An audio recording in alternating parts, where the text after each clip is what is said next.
65 years ago, a group of 9 experienced mountain climbers set out on a trek in Russia. They were trained enough to execute challenging climbs and had tackled many challenging trails before. They were positive that they will finish the trail anyway, but something terrible happened to them on the mountain that resulted in their death. Yes, you heard that right, and that too in very cruel and mysterious circumstances. When the bodies of these trekkers were found, people were frightened. Everyone had their share of questions. Who ripped off their eyes and tongue? Who stripped off their clothes in the freezing -30 degrees temperature? And why did they tear their own tent and run away? What really happened that night? These questions make you curious to stay with us till the end of the video to gain the right answers. Let's uncover the truth behind this chilling mystery. Without any further ado, let's begin with the video.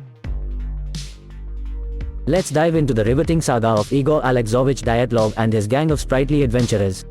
In the frosty winter of 1959, this bold crew, consisting of Igor, 2 daring women, and 7 other gutsy men, embarked on an expedition that could bump them up to the top tier of hikers, earning them the coveted Grade 3 certificate. At the ripe age of 23, Igor, a sharp-minded radio engineering student from UPI University, led this intrepid group into the heart of Siberia's Ural Mountains. Their meticulously planned route, from the Sverdlovsk city to the roaring waters of the lower river, had the official thumbs up from the Route Commission. So on January 23, 1959, with hopes high and spirits higher, the 10 set off on what would not just be a treacherously thrilling journey but one that would etch their names into the annals of mystery forever. Buckle up for a tale where fate twinkles mischievously. On January 25, 1959, a spirited group chugged away on a train towards the tiny Russian hamlet of Vesai. Loaded with adventurous spirits and their gear, they then trucked to Seven, where the real foot-slogging drama was about to unfold. Just a day into their foot journey toward Gora Ototin, hold your hats, because here comes the twist. Yuri Udin starts feeling offbeat. Oh, the agony of rheumatism and a heart defect flaring up, turning his knees into creaky doors. So, with a heavy heart and painful joints, he waves goodbye, little knowing he's just dodged a dark, icy fate. What a hair-raising slice of luck, folks. After Yuriodin bid adieu to the group, what remained was a dynamic ensemble of 2 adventurous women and 7 spirited men, all fired up to conquer their goals. Fast forward to January 31st, they hit a highland spot which only meant one thing: it was all uphill from there. They decided to camp out that night, with visions of their ascent dancing in their heads. The next day, February 1st, loomed as their mountain challenge day. They were nothing if not prepared, with stacks of food supplies lined up the night before. And let's not forget, the squad was also armed with diaries and cameras, capturing every twist and turn. These weren't just climbers. They were storytellers, dedicated to documenting each heartbeat of their journey. So there they were, at the foot of Mount Katako, a place ominously nicknamed by locals as the Mountain of the Dead. A name like that? Pure folklore, right? Well, the mountain was about to show them why it earned such a macabre title. Our fearless explorers, brimming with determination, embarked on their ascent, only to be blindsided by treacherous weather. As fog cloaked their path, they faced a crucial decision: press on to the summit or retreat to a nearby forest 1.5 kilometers away for cover. Ultimately, they opted against both. Why? Because descending meant giving up hard-earned altitude, a big no-no in the mountaineering playbook. Yuri Udin, a former member who'd turned back earlier, later revealed that the group camped in the open to hold onto their precious altitude gains, despite the grim conditions. It's like clinging to your last slice of pizza in a house full of hungry siblings. You just don't give it up easily. So, gather round, thrill seekers. Let's zoom into the chilling details from February 1st.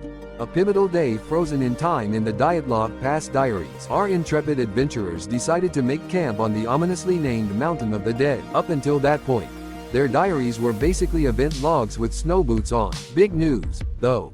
Before shoving off, Dyatlov pinged the sports club, promising a cheery telegram by February 12th to signal all was well. But hark, Yuri Udin, the early bird who flew the co-op due to health woes, had overheard Dyatlov whisper doubts about that return date. Turns out, he was onto something. February 12th rolls around. Drumroll, no telegram. Cue mild concern. But hey, it's the mountains. Delays happen like snowfalls in Siberia. Fast forward to February 20th.